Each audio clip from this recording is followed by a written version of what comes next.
How's it going, everybody? Zoinkmeister Patch here, joined again by Adam of Zoinkmeister. As always. And this is a new series, unlike the other series.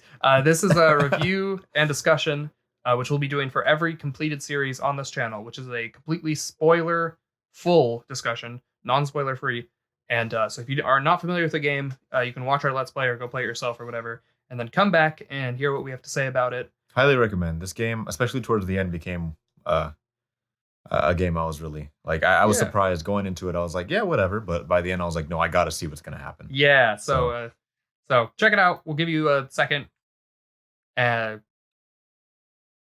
we? Are we gonna cut this out in post? I mean, because we could have just said pause. It doesn't matter. So, point is, all right, now is spoiler territory. Review discussion. Call of Juarez, Gunslinger. Who's gonna start?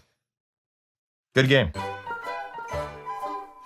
Definitely a game I did not see coming. I mean, Call of Juarez is one of those, like, nobody really knows what it is. Yeah, no. If we do a full back lore, I don't know, meta. Yeah, the reason we picked this game was because this is the first series we're doing together again, and so we wanted something short, quick, dirty, and probably not too good, so that we could just get through it and not have to worry about the videos being good or bad because the game wasn't good or bad. Game turned out to be good. Turned out the game was amazing. Yeah, and this game came out the same year as the current gen consoles launched. Yes, it came out a couple of months before. Yeah, so like nobody played it really. No, it came out super cheap. It was also not a physical release. No, it was exclusively digital release. And then it was taken off of both the 360 and the PS3 stores temporarily, and then placed back on later. Yeah, you can get it on the Xbox One, I think, though. But yeah, it had a bunch of weird stuff going on with it. It's the last game in the Call of Juarez series, so if you haven't played any of the other Call of Juarez games, it doesn't matter. Yeah. But again, this one was like definitely one of those, like, I mean, you wouldn't see it on the shelf at a store, but no, it's like if there was a physical release, you'd be like, oh, like, you know, why would I play that when I could play Infamous? Coming out like in a couple months, right? On a brand new PlayStation 4. Or, there's so many launch titles. Rise, Son of Rome, a brand new Xbox One. Whatever. Yeah. So whatever you needed to play. So that's the thing. This game was sort of shrouded in mystery. The reason we came across it is because I used to download all the demos on my 360. All the demos. And so I don't know why I got this one. I guess it was a new game, probably. I was like, oh, this new game. It looks interesting. So I downloaded the demo, because demos are easy. They're free. And I played it, and I was like, this game's really good. And it took me a couple months, but it went on sale, like, within a couple months, I guess. And so I bought it. On Steam, it's $15. And so if you can get it, like, 50% off, which is, I guess, what I did. I got it for $7, and I think it's like 40-something cents. Super cheap. But then the next-gen consoles came out, and I never played it until today. Yeah. So it was really cool. This is definitely a game I wouldn't ever have experienced without this in particular. Like, I would have never touched this. Absolutely would have never, like, as far as Western shooters go, Red Steel 2 is always going to be my epicenter of amazing, like, Western-y shooters. And I never thought I'd gonna play anything that would be up to par, but this was definitely a fun experience. As far as Western shooters go, the only one I've really played I played the Red Dead Redemption, the first one, and I didn't finish that game.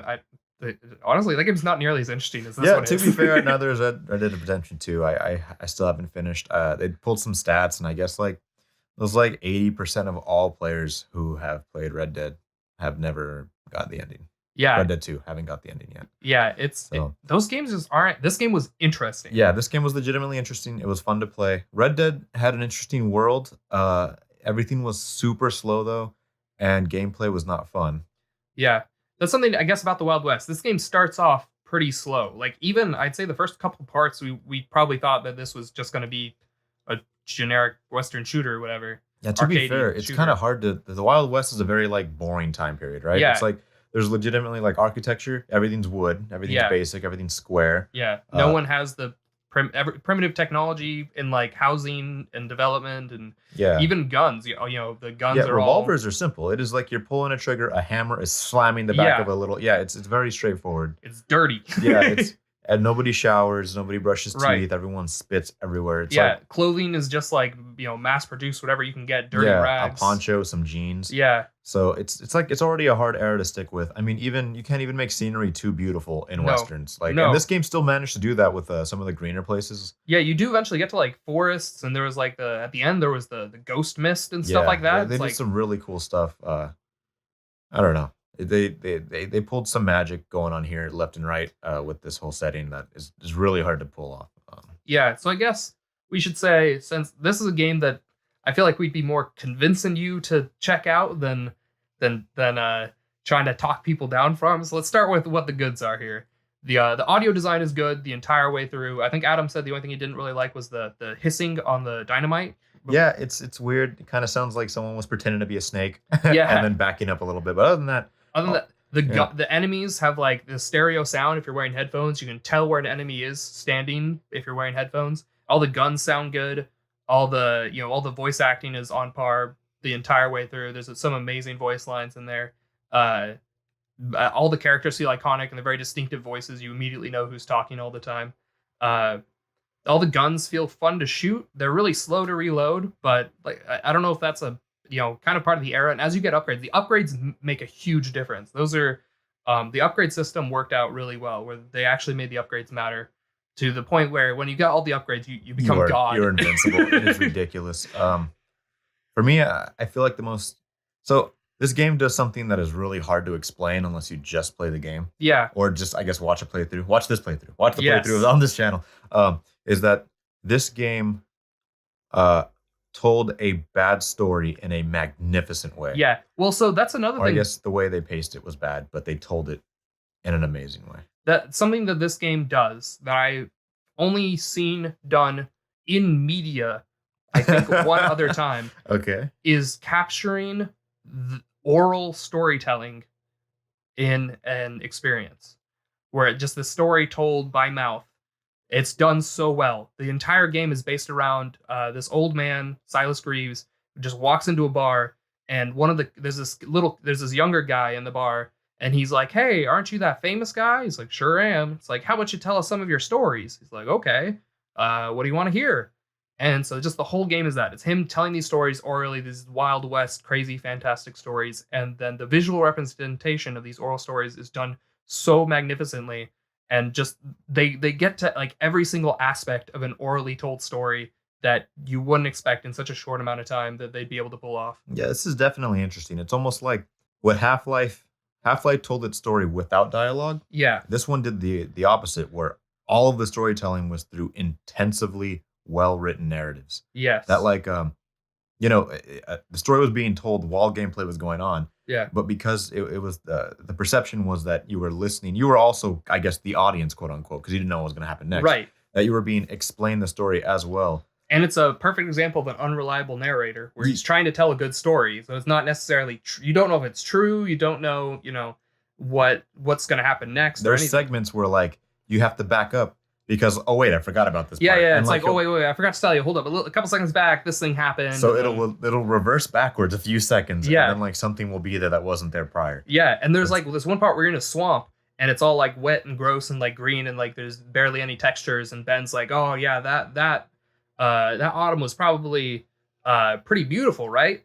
Is like, yeah, there was these bright orange trees, and then these like two trees sprout out of the ground that like adds a bunch of color to the scene. Yeah, it's one of those things where you don't know what to expect. You're also being told the story. So as you get introduced new elements to the story, the game it will pop in some of these. Yeah. These I mean there's times one of the most, I think it's the most intensive part is where there's an entire segment that happens where he's it ends up with him dying, and he's like, yeah, that's what would have happened if I went through with that stupid idea in my head. I didn't do that. What really happened was this, and you back up like the last 5 minutes of gameplay. It's a good like half of the level. Yeah, it just backs all the way up, and he's like, yeah, back at that fork in the road, I see a ladder that I didn't see earlier. And if you listen to all the storytelling during that segment, he's not describing anything in particular. Like, oh yeah, I saw this mine shaft to my right. You see, the thing is about mine shafts is they're confusing, and there's probably explosives everywhere. And he never says anything specifically about the story. So you went in. Yeah.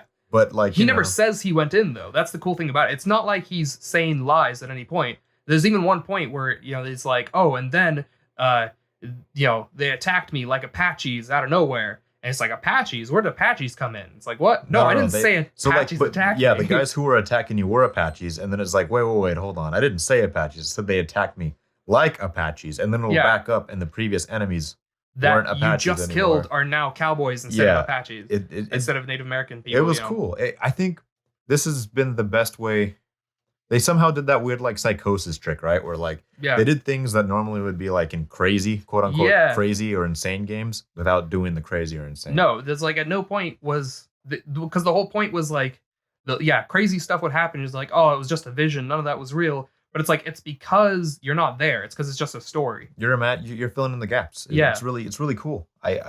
I know you said media earlier was the only time you've ever seen it, but I can't think of another. That's what I'm saying. What I meant by media is I don't know if I've seen any movies or any, this is just something that can't be represented anywhere else. I think I saw like a play maybe a long time ago that did something like this, but you couldn't do it this well. No, not like that.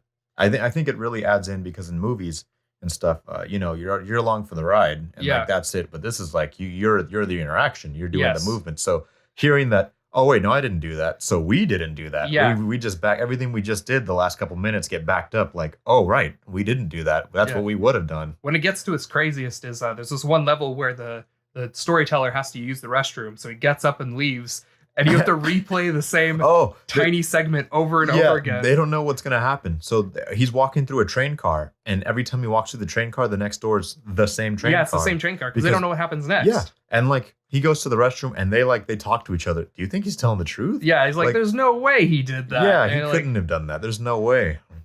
And like they don't know what's happening next, so they cut their own dialogue. And in the meantime, you as the story, that's where you're left. Yeah. So you can't advance. You have to wait till Silas is done in the restroom. Yeah, and he comes back. He's like, "Where was I?" It's like, "Oh, and I forgot something." And he like even tells you something new, whatever. It's like, "Oh, I remember this while I was in the restroom." Yeah.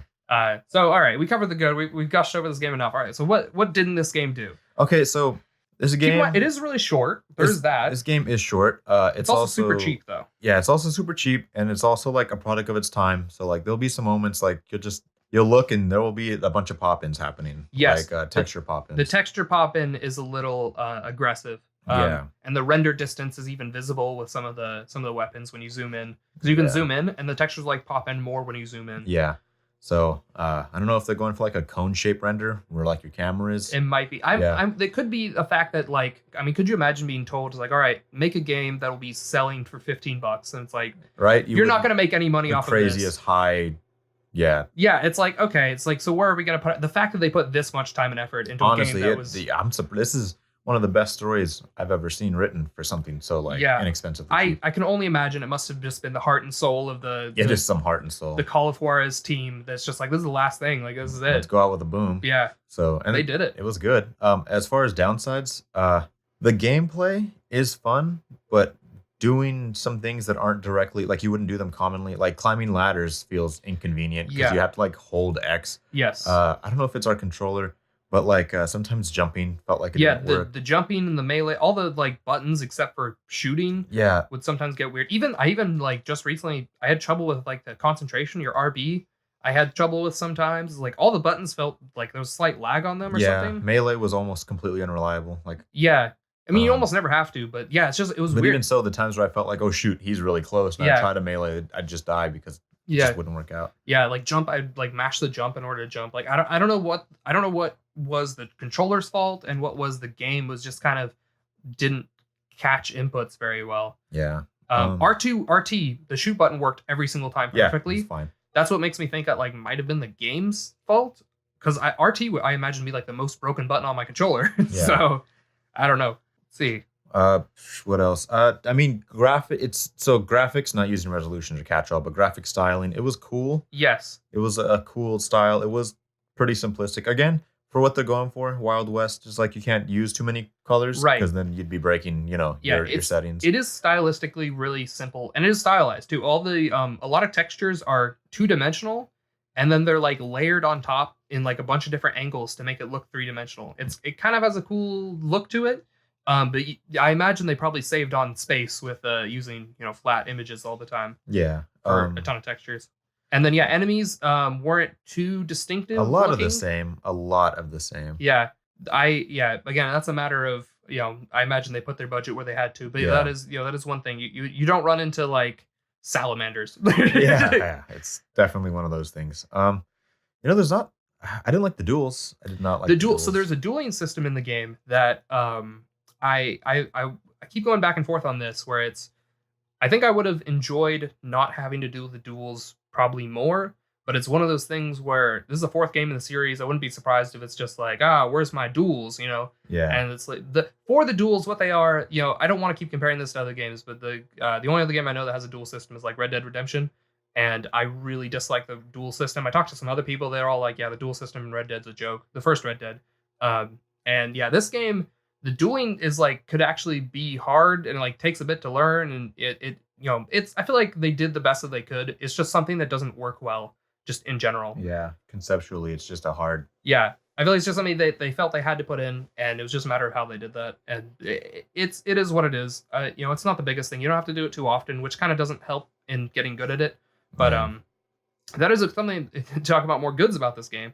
As you play it more, you can get pretty good at this game pretty quickly. It was really interesting to see the difference in skill, seeing Adam play for the first time versus seeing me play, having only played it just on the 2 run-throughs. Yeah, I've only had two run-throughs through the game, and it's like I could slaughter everyone, whereas Adam can still go through a level. Yeah, it's a little different getting used to.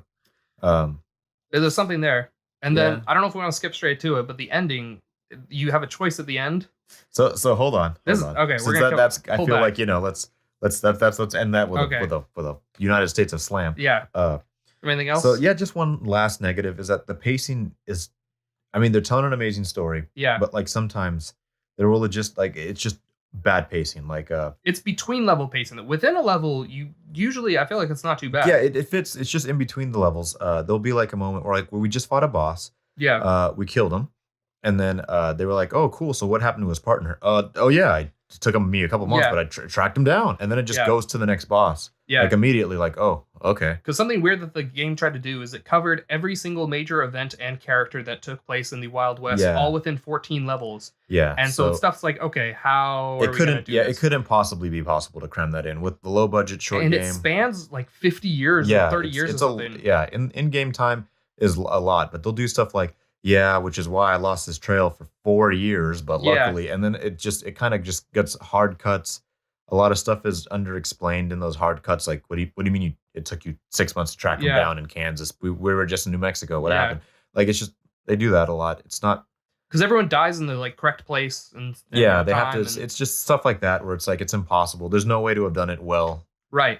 It's like trying to explain an entire era of history. One person hitting every single major thing that happened. I mean, it's just difficult. You try to make an electric unicycle and you succeed, but it's an electric unicycle. It's never going to be easy to ride. Yeah. You succeeded, but it's an electric unicycle. Oh, I guess another thing to mention are the guns. There are 7 different gun types in the game and 14 different levels.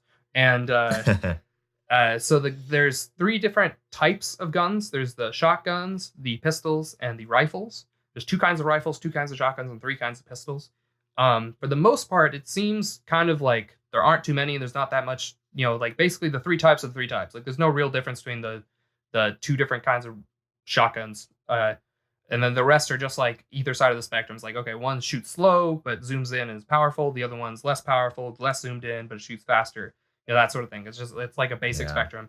But we were talking about, this is the Wild West. You don't really have a lot to work with. Yeah, I mean, it was like in Vanquish had the similar issue, but that was like a high side for like right. You could do anything with something like that. Yeah, but they'd still only have like 5 guns. Whereas like this is like I can't really name many things more than a shotgun rifle and revolvers like that would be in that time period. And you know what? I want to also add on to that. I honestly give them credit for how much difference they managed to put in the different gun. Where it's like I know when I want a Ranger versus when I want a quick shooter. Or if I want a sawed-off rifle versus when I want the long rifle. Yeah, you look at moments and you're like, oh, shoot, well, I got to kind of switch out what I have right now. Because what's about to happen, I probably shouldn't go in with this gear set. The only thing that, like, the 2 shotguns are basically the same.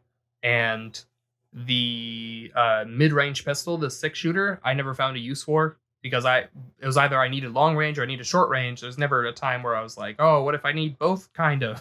Like, the 6-shooters were more just worse rangers, in my opinion. That was the one gun I would have taken out. And then, I would have taken out the 6-shooter and instead made it so there was an upgraded sawed-off rifle, because you can't upgrade the sawed-off rifle, which is a dumb thing that they didn't do. Yeah. So I would have made those 2 changes.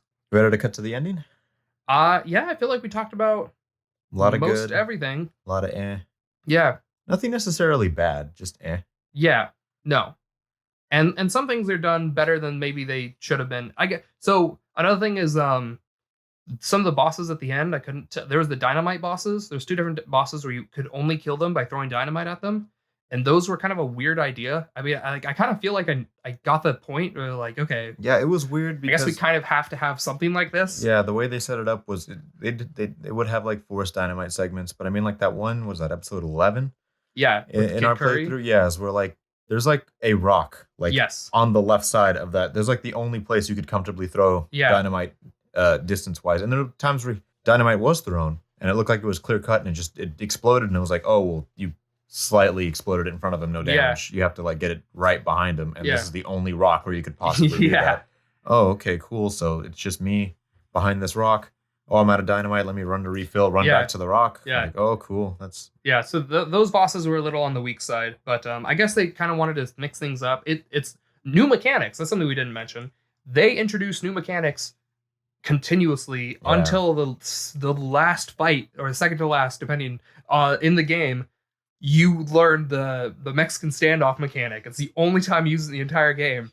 It's like, wow, like they never let you get bored. Like they just keep throwing stuff at you. At no point are you gonna be bored. Yeah. Like even when segments are slow, there's really not many slow segments. So honestly. Like when Adam was talking about the pacing is bad between like story jumps. Alternatively, the pacing for like everything else is really good. It's really good. Like mechanics, even as silly as the reverse time when he forgets part of the story, the pacing of the way that they use that is incredible. The first time they do it is just like something really minor, where it's just like, oh, you had to like go back, but then you do a completely different level, so it doesn't really matter. It's just basically you continue. Yeah. But then like they get like more and more like bold with it, and then by the end you get like you just replay the same train car 3 times in a row because he's in the restaurant. Yeah. It's like but the way that they ramp it up, it doesn't, it's not crazy. They do it perfectly. They make it like they add a little bit more and a little bit more, and they push it, every time. So the outside of the large story arc pacing between story arcs, that's like really bad jump cutty. All the other pacing in the game is done really. Even the weapons, you unlocked like new kinds of weapons really well. Like the first time you use the quick shooter is that a level starts with enemies everywhere. And you have to pull out your quick shooters, and it's like you just start in the middle of this heavy gunfight, and you're like, oh wow, I get what these quick shooters are for, because they reload the fastest out of any weapon in the game, and you've enemies everywhere, there's nowhere to hide, and you're like, wow, I'm glad that I got this weapon now, and it's like perfect time to use it. Yeah. So those are the last thing I think I want to mention. The ending. Hyper spoiler alert. Hyper. Please watch the Let's Play. Yeah, like I can't stress it enough. Go watch the Let's Play.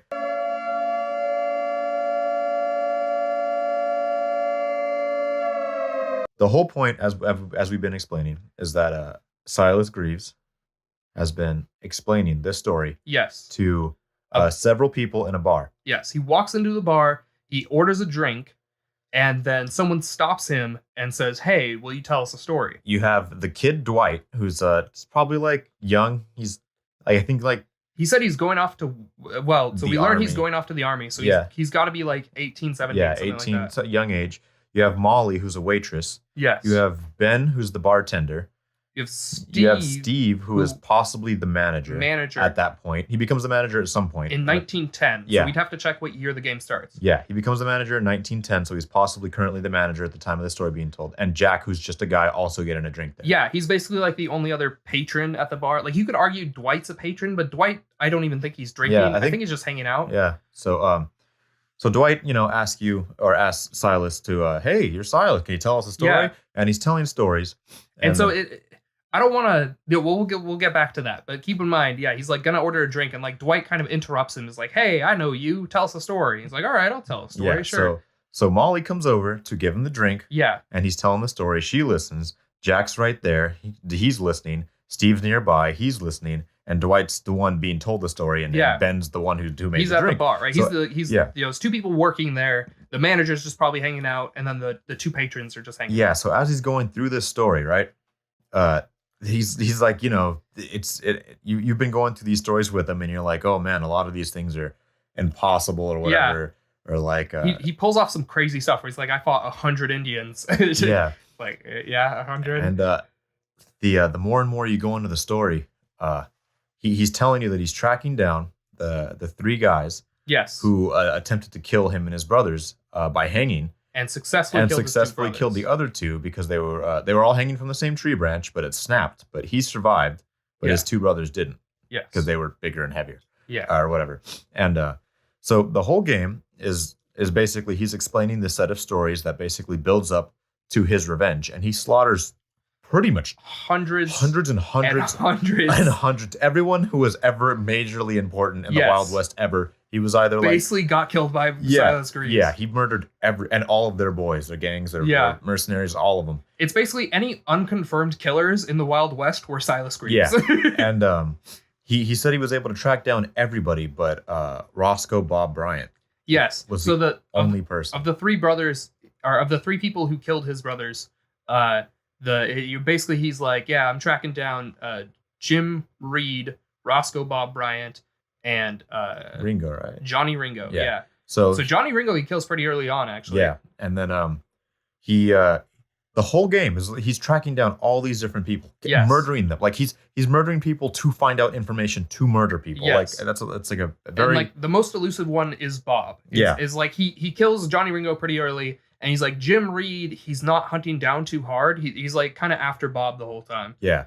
And even though he slaughters everybody, they make it moderately clear, like 70% of the way through, is that he didn't get his chance to kill Bob. Yeah. Because Bob and the Sundance Kid left to South America. They go to Bolivia specifically. Yeah. So they leave. He thinks he's lost his chance. And they're like, oh, so you never got your chance. And he's like, well, I got one more chance. Yeah. And then he describes his fight with Jim Reed. Yeah. And, it gets really interesting towards the end. Which I do. Actually, one more thing I forgot to mention about this game is it includes something called the Nuggets of Truth, which is every level they give you real facts, #true facts about the Wild West. And I read all of them.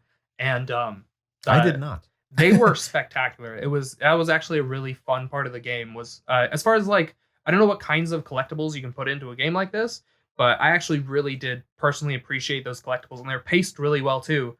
Like in the last level, we got the Dwight.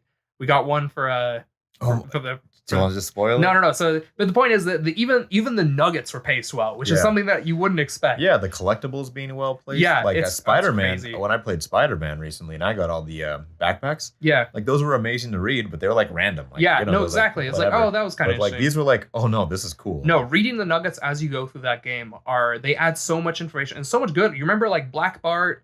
And the person who wrote The Wizard of Oz was super racist. Oh yeah, he like hated Native Americans. Yeah, so they couldn't be tamed and must be annihilated. It basically went from me knowing nothing about the Wild West, even having played through a large part of Red Dead Redemption. Educated. Yeah. Now I know a lot. I could name so many famous figures. It's kind of like what Assassin's Creed 2 did for the Renaissance, right? Exactly. Yeah. Yes, and in a much shorter game, they pulled it off so well. It was done. That was another. I don't know how they did it. So, towards the end, he gets his like whatever one chance, and they do mention you missed there's a good part where he's like, yeah, I was chasing down Bob, and there's one part where he gets really like sullen out of nowhere, and like, have you had too much to drink? And he starts singing this song about death, just death. But he asked Ben if he ever thinks about death. Yeah, it was right after he said he lost Bob. He's like, that's when I lost Bob to Bolivia. He's like, oh, well, then what'd you do next? And he's like, oh, I was, wandering. I didn't know what to do with my life. And it's like, you ever think about death, Ben, the bartender? And he starts singing a song about death. And then from that point onwards, his tone changes. He's like, at this point, he's like, I've murdered so many people. Yeah. He's like, at this point, I feel like my brothers are from beyond the grave telling me to stop my path of destruction. Yeah, and Dwight's like, oh, but you did it for justice. It's like, did I, Dwight? Was it for justice? Yeah, he's like, you're like kind of like, oh man, maybe Silas is like a bad guy. Yeah. Like, gee, and then as he's telling the last like 90% of the story. Yeah. It's like the implication is that Jack and Steve are starting to get like, they're trying to poke holes in their story. Like, no, that didn't happen. Things start like ghosts appear. Yeah. And he's like, and then I saw, and it's every boss. Yes. Up until that point appears as a ghost. And he's like, it was 10 of this ghost of him. He came back and he's like, I was shooting him. And it was to me, that hit the metaphor of the ghost of his past were coming back to get him. No, it was the whole and he was still murdering them. But he was still killing the ghost of his past. He's like, at this point, I thought, the ghost town you're in has no one else in it. It's just the ghosts. Yes. And you're murdering all the previous bosses over again. There's a couple like ambush points, which is kind of interesting. There's 2 different points where you're walking through and then someone like ambushes you. And but it's like one guy. It's not like... No, it's like one guy. That's the thing. It's like, you get the impression that like he at this point, it's like not even a challenge. That level, the last level of the game starts with you having to kill 28 people surround you on all sides. Yeah, like you have to just spin in circles and shoot everyone. Like, Silas is this master murderer. Yeah, you get the impression like, oh my goodness, this guy is untouchable. Yeah, the way that the ambushes do, it's like someone miles away, he just turns around like a full 180 and shoots him in the head. Yeah, from like a mile off. Like he's killed so much that he is a master assassin. All this beautiful storytelling, all this time, he finally catches up to the Sundance Kid. Yes. Who was the other guy's name? It's Jim Reed. Jim Reed, okay. Jim Reed and the Sundance Kid. And it turns into a Mexican standoff. Well, first you have to kill the Sundance Kid, and you do, and then he gets back up, and he's like, okay, now let's make this serious. Let's do this for real. Pops his neck, cracks his knuckles. Yeah. And then it goes into that really bad duel system that has always been kind of weird. Yeah. Now it's kind of cool because it's split. Yeah, it's a Mexican standoff duel system. And, so you have to like look at the guy who's looking at you, and so like when the guy turns away, you have to like look at the other guy, and if he's not looking, you have to like look back and forth. And then when someone finally reaches for their gun, you draw and kill both of them. Yeah, that's like the most Western feeling thing in the entire game. Which was really cool. Yeah, I really like that. So because it like really zooms in, so you can only see the one guy. It really gives you a good impression of like having 2 guys who might kill you. Yeah, and by the end of it, you've slaughtered the universe, right? Yeah, and like you make it very clear that you've killed literally everyone. Yeah, but Roscoe Bob Bryant. Yeah. And then Dwight's like, well, you never got your chance. He's like, oh, I mean, I had one last chance. And then he turns and looks at Bob. No. So what happens there, the one last chance was when he killed Jim Reed. So that's when he was like, so you didn't find him. No. So what happens at the end of that is Jack gets mad at him. He's like, all right, that's enough out of you, old man. There's no way there was ghosts and zombies. Yeah, ghosts. He's like, I think you should just get out of there. He's like, okay. But first, I gotta pay. And he pays with a Spanish coin that Roscoe Bob Bryant put in his mouth when he hung him. And said, don't say I left you with nothing, boy. Which is the exact same phrase that Bob told Silas when he left him to hang. And he gives it to Ben as payment for the drink. Yeah. And then Ben freaks out and he's like, how did you know I was Bob the whole time? Yeah, he says like, thanks for the drinks, Ben. Or should I say... Bob. And it turns out the bartender who's been listening to all these stories has been Bob the whole time. Yeah, and we'll keep going, but yeah. So then at that point, you have to decide whether you're going to get revenge or you're going to choose not to kill him, whatever. And so I want to go back here for a second and talk about how the masterful storytelling kind of earlier on, you kind of get the impression on the second time through that Ben knew that Silas knew he was Bob. Yeah, and Silas's plan originally was to walk in, shoot Bob, and just walk out. But then Dwight stopped him. Like his plan was just like, oh, give me a drink. And then as soon as Ben turned around, he's going to shoot him. Yeah. But then Dwight was like, are you Silas? He's like, yes, I am. Then he stops. Yeah. And he's like, well, tell me something. And so he just kind of starts the story about like, he's like, oh, this is a good chance to tell Bob why I'm chasing him down.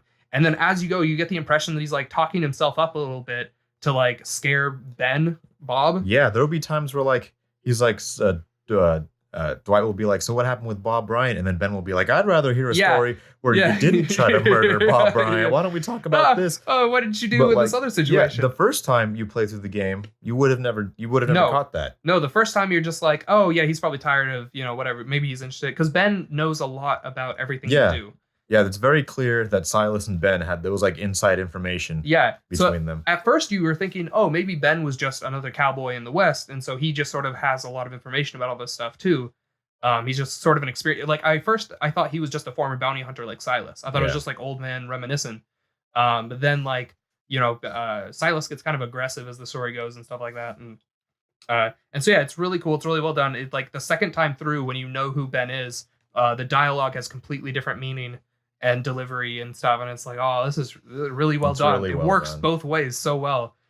So then it comes to the choice. It's like, you want revengeance, or redemption, and both were done incredibly well. So I mean, just the redemption path. And then it turns out, I guess this is the time to spoil it. Super spoilers. Dwight, the kid, turned out to be Dwight Eisenhower, the future president of the United States. And so now you have to make that choice in front of this kid who's going to go on to become the president. It's like, oh my goodness. But you don't know that yet, of course. No, they tell you after you make the choice. But. So if you do the redemption course, don't say I never left you with nothing, Bob. Yeah, and he coin on the table. And he's like, what's your name, Dwight? And he's like, oh, make sure you're Mr. Eisenhower. Yeah. He's like, don't become a murderer like me. Do something good with your life. It's like, oh my goodness. Yeah, and that's the redemption. And then, whatever, Ben breaks down.